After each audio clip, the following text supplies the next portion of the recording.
हरे कृष्णा। शिव भक्ति सागर में आप सभी भक्तों का स्वागत है। अन्नपूर्णा माता की जय। प्रिय भक्तजनों, आज हम इस वीडियो में माता अन्नपूर्णा की व्रत कथा सुनेंगे। तो आप सभी भक्तजन बड़ी ही श्रद्धा, ध्यान पूर्वक और प्रसन्न चित्त मन से माता अन्नपूर्णा की व्रत कथा को श्रवण कीजिएगा। तो सभी प्रेम से बोलिए, माता अन्नपूर्णा की जय, सर्व देवी देवताओं की जय। कथा के अनुसार एक समय की बात है। काशी निवासी धनंजय की पत्नी का नाम सुलक्षणा था। उसे अन्य सब सुख प्राप्त थे, केवल निर्धनता ही उसके दुखों का एकमात्र कारण था। यह दुख उसे हर समय सताता था। एक दिन सुलक्षणा अपने पति से बोली, स्वामी आप कुछ उद्यम करो और काम चले।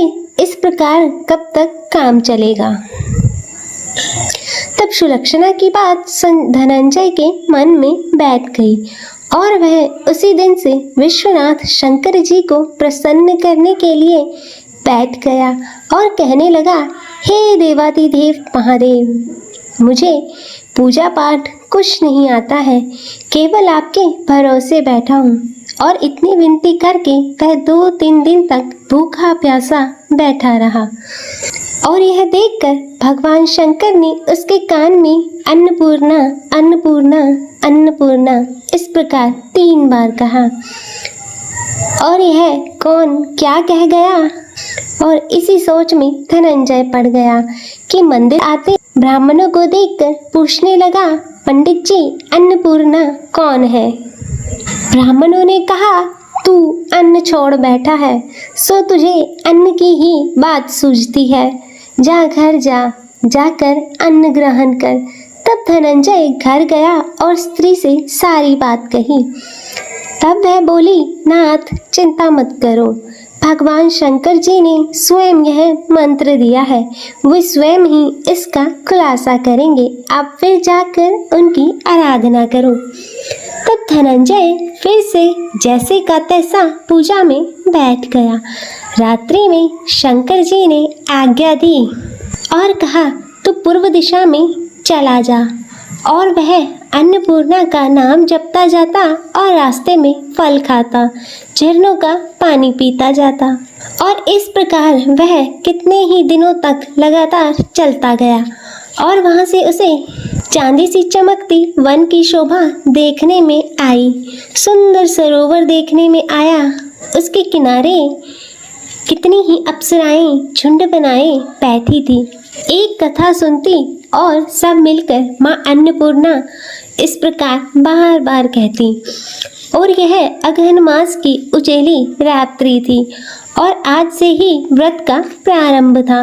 जिस शब्द की खोज से करने वह निकला था, वह उसे यहाँ सुनने को मिला। तब धनंजय ने उनके पास जाकर पूछा, हे देवियों, आप यह क्या कर रही हो?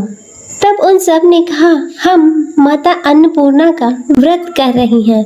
तब धनंजय ने पूछा, व्रत पूजा करने से क्या होता है? यह किसी ने किया भी है? इसे कब किया जाए? कैसा व्रत है यह और कैसी इसकी विधि है? मुझे भी विस्तार से बतलाओ। तब वे कहने लगे, इस व्रत को सब कोई भी कर सकते हैं। 21 दिन तक के लिए 21 गांठ का सूत लेना चाहिए। 21 दिन यदि ना बने तो 1 दिन का उपवास करें। यह भी ना बने तो केवल कथा सुनकर प्रसाद लें। निराहार रहकर कथा कहें और कथा सुनने वाला कोई ना मिले तो पीपल के पत्तों को रख, सुपारी या घृत कुमारी वृक्ष के सामने रख, दीपक को साक्षी कर, सूर्य, गाय, तुलसी या महादेव को बिना कथा सुनाए मुख में अन्न का दाना ना डालें। यदि भूल से कुछ पड़ भी जाए तो 1 दिवस का फिर उपवास करें और व्रत के दिन क्रोध ना करें और झूठ ना बोलें। तब धनंजय बोला, इस व्रत को करने से क्या होगा? तब वे कहने लगी, इसको करने से अंधों को नेत्र मिले, लूलों को हाथ मिले, निर्धन के घर धन आए, बांझी को संतान मिले, मूर्ख को विद्या आ जाए और जो जिस कामना से व्रत करे माँ उसकी इच्छा पूर्ण करती है। तब धनंजय कहने लगा, बहनों मेरे पास धन नहीं है, विद्या नहीं है, कुछ भी नहीं है, कुछ भी तो नहीं है। मैं तो दुखिया ब्राह्मण हूँ, मुझे इस व्रत का सूद दोगी? तब वह कहने लगी, हाँ भाई तेरा कल्याण हो, हम तुम्हें अवश्य देंगे, ले इस व्रत का मंगल सूद ले। तब धनंजय ने व्रत किया और व्रत भी पूरा हुआ। तभी सरोवर में से 21 खंड की स्वर्ण सीढ़ी हीरा मोती जड़ी हुई प्रकट हुई। तब धनंजय जय अन्नपूर्णा कहता जाता और इस प्रकार कितनी ही सीढ़ियाँ उतर गया तो क्या देखता है कि करोड़ों सूर्य से प्रकाशमान माता अन्नपूर्णा का मंदिर है। उसके सामने स्वर्ण का सिंहासन है जिस पर माता अन्नपूर्णा विराजमान है। सामने भिक्षा हेतु भगवान शंकर खड़े हैं। देवंगनाएं चवर डला रही हैं, कितनी ही हथियार बांधे पहरा दे रही हैं। तब धनंजय दौड़कर जगदम्बा के चरणों में गिर गया। तब देवी उसके मन का कलेश जान गई। धनंजय कहने लगा, माता आप तो अंतर्यामी हो, आपको अपनी दशा क्या बताऊं? तब माता बोली, मेरा व्रत किया है, जा संसार तेरा सत्कार करेगा। तब माता ने धनंजय के जीवा पर बीज मंत्र लिख दिया और अब तो उसके रोम रोम में विद्या प्रकट हो गई। इतने में क्या देखता है कि वह काशी विश्वनाथ के मंदिर में खड़ा है और माँ का वरदान ले धनंजय घर आया और सुलक्षणा से सब बात कही। माता जी की कृपा से उसके घर में संपत्ति उमड़ने लगी और छोटा सा घर बहुत बड़ा गिना जाने लगा।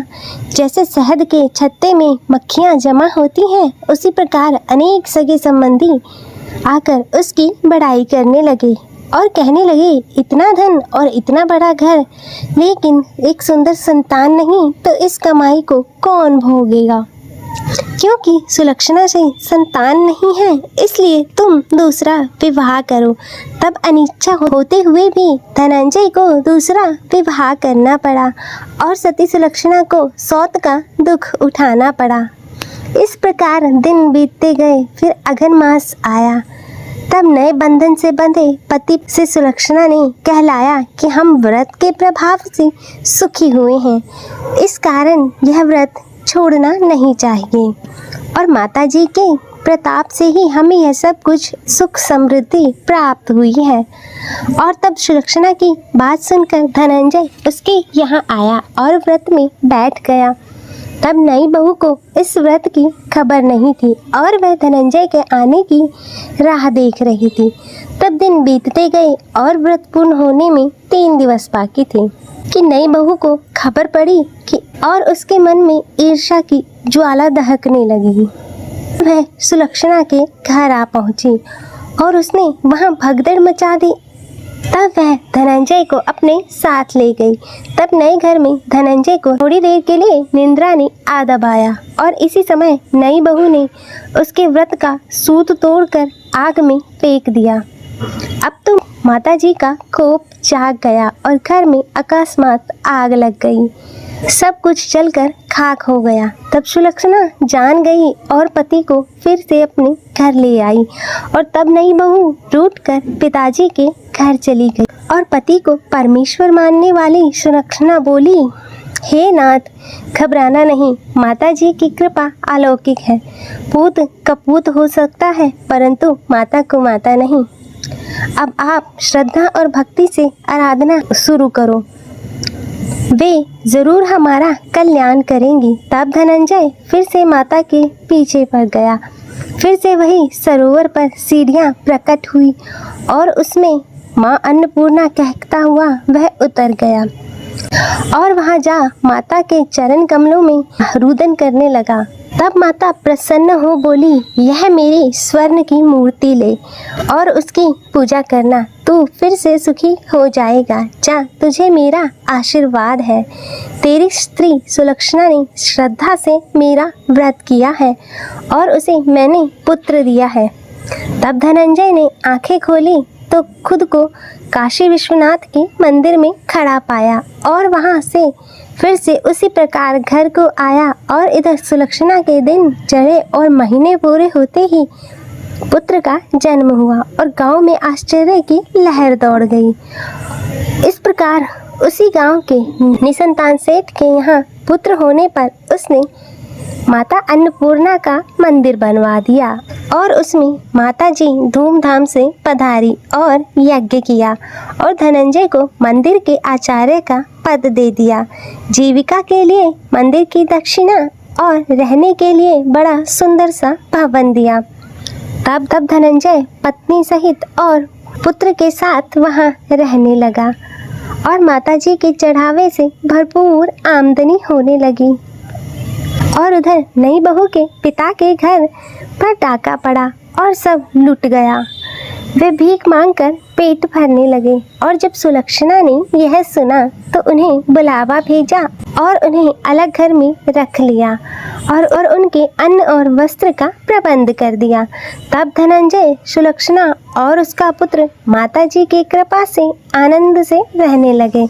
अतः हे माता अन्नपूर्णा, जैसे आपने धनंजय और सुलक्षणा के भंडार भरे, वैसे ही इस कथा को कहते ही सुनते हुंकारा भरते सभी के भंडार भरना, सभी के जीवन से गरीबी को दूर करना, उनके जीवन में धन संपत्ति और सुख समृद्धि देना। तो सभी प्रेम से बोलिए, अन्नपूर्णा माता की जय। ओम श्री गजो देवो पुत्र्य नमः। जय संतोषी माता। हम सुनेंगे संतोषी माता की पवित्र कथा। इस कथा के माध्यम से हम जानेंगे माता की महिमा, उनके भक्तों की आस्था और उनके चमत्कारिक अनुभव। तो चलिए जानते हैं माता संतोषी की कृपा से भरपूर इस यात्रा पे साथ चले। जय माता दी, हर हर महादेव। माना जाता है कि यह कथा पढ़े बिना संतोषी माता का व्रत अधूरा होता है। संतोषी माता व्रत की पौराणिक कथा के अनुसार एक बुढ़िया थी, उसका एक ही पुत्र था। बुढ़िया पुत्र के विवाह के बाद बहू से ढेर सारा काम करवाती, परंतु उसे ठीक से खाना नहीं देती थी। यह सब लड़का भी देखता पर माँ से कुछ नहीं कह पाता। बहू दिन भर काम में लगी रहती, उपले थापती, रोटी रसोई करती, बर्तन साफ करती, कपड़े धोती और इसी प्रकार उसका सारा समय व्यतीत हो जाता। काफी सोच विचार कर एक दिन लड़का माँ से बोला, मैं परदेश जा रहा हूँ। माँ को बेटे की बात पसंद आ गई, उसे जाने की आज्ञा दे दी। इसके बाद वह अपनी पत्नी के पास जाकर बोला, मैं परदेश जा रहा हूँ, अपनी कुछ निशानी दे दो। बहू बोली, मेरे पास तो निशानी देने योग्य कुछ भी नहीं है। यह कहकर वह पति के चरणों में गिरकर रोने लगी। इससे पति के जूतों पर गोबर से सने हाथों की छाप बन गई। पुत्र के जाने के बाद सास के अत्याचार बढ़ते गए। एक दिन बहू दुखी हो मंदिर चली गई। वहां उसने देखा कि बहुत सी स्त्रियां पूजा कर रही थी। उसने स्त्रियों से व्रत के बारे में जानकारी ली तो वे बोली कि हम संतोषी माता का व्रत कर रही हैं, इससे सभी प्रकार के कष्टों का नाश होता है। स्त्रियों ने बताया कि शुक्रवार को नहा धोकर एक लोटे में शुद्ध जल ले गुड़ चने का प्रसाद लेना तथा सच्चे मन से माँ का पूजन करना चाहिए। खटाई भूल कर भी मत खाना और ना ही किसी को देना। एक वक्त का भोजन करना। व्रत विधान सुनकर अब वह प्रति शुक्रवार को संयम से व्रत करने लगी। माता की कृपा से कुछ दिनों बाद उसके पति का पत्र आया। कुछ दिनों बाद पैसा भी आ गया। उसने प्रसन्न मन से फिर व्रत किया तथा मंदिर में जा अन्य स्त्रियों से बोली, संतोषी माँ की कृपा से पति का पत्र तथा रुपया आया है। अन्य सभी स्त्रियां भी श्रद्धा से व्रत करने लगी। बहू ने कहा, हे माँ, जब मेरा पति घर आ जाएगा तो मैं तुम्हारे व्रत का उद्यापन करूंगी। अब एक रात संतोषी माँ ने उसके पति को स्वप्न दिया और कहा कि तुम अपने घर क्यों नहीं जाती। तो वह कहने लगा, सेठ का सारा सामान अभी बिका नहीं है, रुपया भी अभी आया नहीं है। उसने सेठ जी को स्वप्न की सारी बात कही तथा घर जाने की इजाजत मांगी, पर सेठ ने इनकार कर दिया। माँ की कृपा से कई व्यापारी आए, सोना चांदी तथा अन्य सामान खरीद कर ले गए। कर्जदार भी रुपया लौटा गए। अब तो साहूकार ने उसे घर जाने की इजाजत दे दी। घर आकर पुत्र भी अपनी माँ व पत्नी को बहुत सारे रुपए दिए। पत्नी ने कहा कि मुझे संतोषी माता के व्रत का उद्यापन कराना है। उसने सभी को न्योता दे उद्यापन की सारी तैयारी शुरू कर दी। पड़ोस की एक स्त्री उसे सुखी देख ईर्ष्या करने लगी थी। उसने अपने बच्चों को सिखा दिया कि तुम भोजन के समय पर खटाई जरूर मांगना। उद्यापन के समय खाना खाते खाते बच्चे खटाई के लिए मचल उठे तो बहू ने उन्हें पैसे देकर बहलाया। बच्चे दुकान से जाकर उन पैसों की इमली खटाई खरीद कर खाने लगे तो बहू पर माता ने कोप किया। राजा के दूत उसके पति को पकड़कर ले जाने लगे तो किसी ने बताया कि उद्यापन में बच्चों ने पैसों से खटाई खरीद कर खा ली। तो बहू ने पुनः व्रत के उद्यापन का संकल्प किया। संकल्प के बाद वह मंदिर से निकली तो राह में पति आता दिखाई दिया। पति बोला, इतना धन जो कमाया है उसका कर राजा ने मांगा था। अगले शुक्रवार को उसने फिर विधिवत व्रत उद्यापन किया। इससे संतोषी माँ प्रसन्न हुई।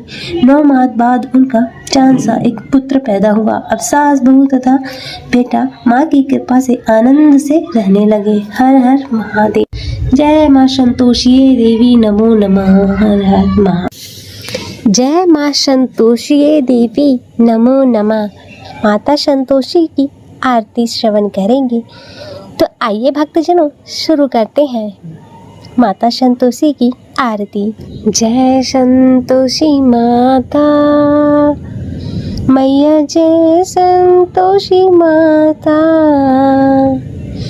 अपने सेवक जन की सुख संपत्ति दाता। मैया जय संतोषी माता। सुंदर चीर सुनहरी माँ धारण कीनो, हीरा पन्ना दम के तन श्रृंगार लीनो। मैया जय संतोषी माता। गेरू लाल छटा छवि बदन कमल सोहे, मैया बदन कमल सोहे।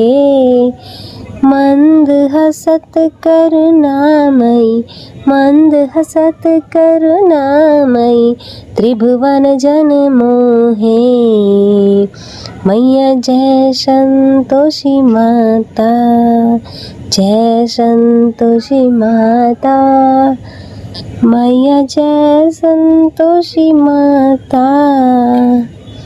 स्वर्ण सिंहासन बैठी चवर दुरे प्यारे, ओ मैया चवर दुरे प्यारे। धूप दीप मधुमेवा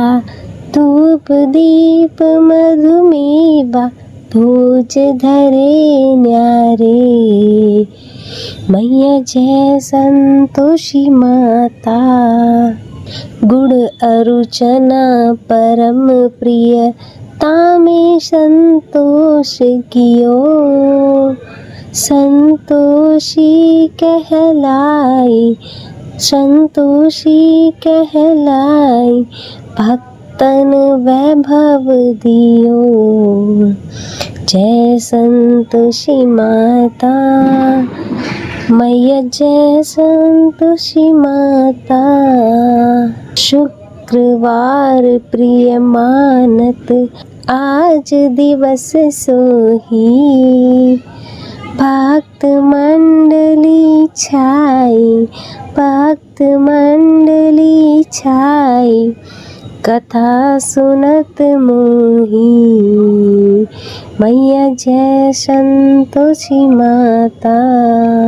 मंदिर जगमग ज्योति मंगल ध्वनि छाई। विनय करे हम सेवक, विनय करे हम सेवक, चरणन सिर नाई। मैया जय संतोषी माता, भक्ति भावमय पूजा अंगीकृत कीजे। जो मन बसे हमारे, जो मन बसे हमारे, इच्छित फल दीजे। मैया जय संतोषी माता, दुख दारिद्र्य रोगी संकट मुक्त किए। बहुधन धान्य भरे घर, बहुधन धान्य भरे घर, सुख सौभाग्य दिए। मैया जय संतोषी माता, ध्यान धरे जो तेरा वांछित फल पायो। पूजा कथा श्रवण कर, पूजा कथा श्रवण कर, घर आनंद आयो। मैया जय संतोषी माता, चरण गहे की लज्जा रखियो जगदम्बे। संकट तू ही निवारे, संकट तू ही निवारे, दयामयी अम्बे। मैया जय संतोषी माता, संतोषी माता की आरती जो कोई जन गावे। रिद्धि सिद्धि सुख संपत्ति, रिद्धि सिद्धि सुख संपत्ति, जी भर के पावे। ओम जय संतोषी माता, जय संतोषी माता। मैया जय संतोषी माता, अपने सेवक जन की, अपने सेवक जन की सुख संपत्ति दाता। मैया जय संतोषी माता, बोलो श्री संतोषी माता की जय। प्रिय भक्तजनों, तो मैं उम्मीद करती हूँ कि आपको आज की यह कथा पसंद आई होगी, और अगर वीडियो अच्छी लगी हो तो इसे लाइक करें, ज़्यादा से ज़्यादा शेयर करें, चैनल को सब्सक्राइब कर नोटिफिकेशन बेल को ज़रूर ऑन कर लें। हर हर महादेव। ओम नमः शिवाय।